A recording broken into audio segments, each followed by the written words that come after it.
প্রায় 5 থেকে 6 বছর আগে আমার বান্ধবী রিমার বাসায় আমি প্রথম লইট্টে ফ্রাই খেয়েছিলাম।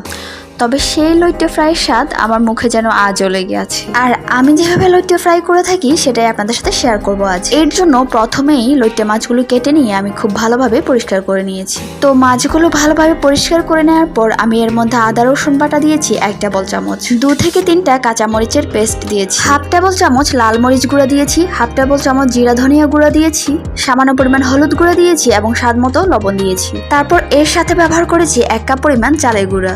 মাছের সাথে সবগুলো উপকরণ খুব ভালোভাবে মাখিয়ে নিয়েছি। মাখানোর পর চাইলে কিছুক্ষণ এটা রেস্টে রাখা যায়, তবে আমি এটা রেস্টে রাখিনি, সাথে সাথেই ফ্রাই করে নিয়েছি।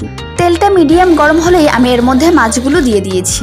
মাছগুলো ফ্রাই করার ক্ষেত্রে খেয়াল রাখবেন যে তেলটা যেন আবার ওভারহিট না হয়ে যায়, এবং মাছের এক পাশ হলে অন্য পাশ খুব সাবধানে উল্টে পাল্টে আমি ভেজে নিয়েছি।